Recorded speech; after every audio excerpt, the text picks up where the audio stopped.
Kentucky, welcome back. Time for a game of Do We Care? And we have help today from Stacy Rogers, who happens to be the wife of Ryan's college roommate. Yeah, we know who the boss of the family is, right? Because Tim came with Stacy, Yes. so we know who the boss is in the relationship. Yeah. All right, Stacy, you're the boss. What is up first? Former Mayor Jim Gray is getting the word out about an upcoming fundraiser in Lexington for Mayor Pete, featuring the presidential candidate's campaign manager and communications advisor. Mary Jo and Ryan, do we care about this? I love it. I love Mayor Pete. He is my dude. I think this is great. I think I'm happy Mayor Gray is doing it. I think he's got a lot of traction. People following him. So even though he may not do anything this election, Yeah. next election, though, look out for Mayor Pete. Right. I think he might even be a vice presidential kind of candidate, too. I think you you're know? right about that. All Yep. right, Stacy, what's next?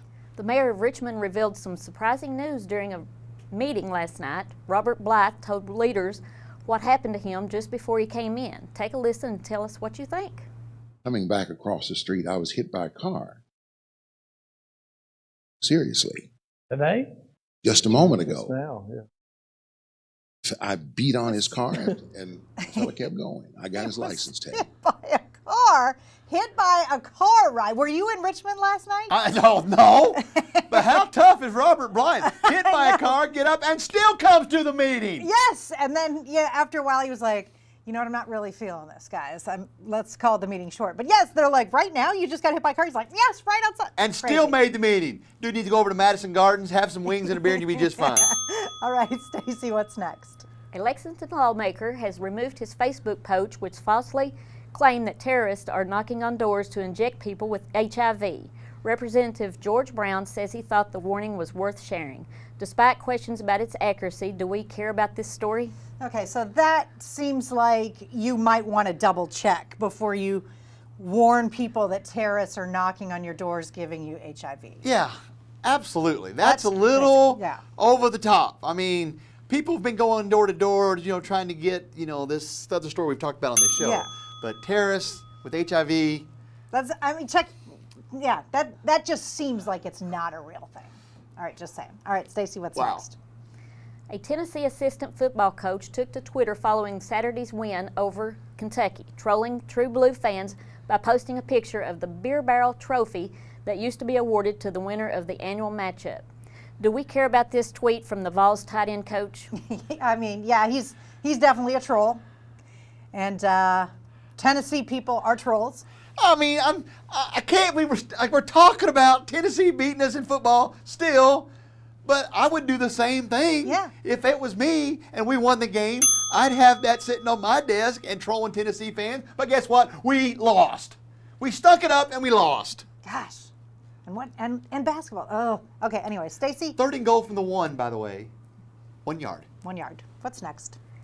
A True Blue fan who collects basketball trading cards decided to forego a big profit after a rare find, an autographed rookie card featuring former Duke stars Zion Williamson and R.J. Barrett, which was the only one in existence. Do we care about this decision to auction the card off for charity? I think it's great. I can't believe that a card from two guys from last year is the only one out there, and he got it. Yeah, and how's it's that going for happen? 15 G's. That's crazy. Yeah, kudos to him for Yeah. auctioning that off for charity. I'm like you, I was shocked. That's the only one out Yeah. there in existence, but good for him trying to auction that off for charity. Yeah, I would keep the money, but that's just me. Stacy, what's next? A Reddit user recently spotted a Kentucky connection in the Fortnite video game. Mary Jo and Ryan, do we care about this cameo of an L81 bottle? I think it's awesome, right? Because I can't believe someone spotted that, number one. But I think this is very cool. I think that is super cool. Yeah. Of course, your son, my son, big Fortnite players. That is awesome for L81 to be in that game, the most popular game in the history of games. Yes. The L81 is in it. Yeah, very cool. All right, Stacy, what's next? And finally, it turns out that a balloon released in honor of a Louisville man's deceased grandmother wound up all the way in Massachusetts. Do we care about this unusual long-distance journey? I always wonder where those things end up when people send them off, right? I just assume that they're gone and nobody cares. So this is kind of cool. I think it's very cool, yes, that somebody actually not only found it, but took the time to let the sender know, hey, found your balloon. Yep. Had to touch their heart a little bit that they're in honor of their grandma. Somebody found it. Yes, so somebody's thinking about it. Yeah. All right. Thank you so much to Stacy Rogers for pitching in tonight. You did awesome. Good Thank job, you. Stacey. All right, tonight's wrap up is next as Hey Kentucky continues.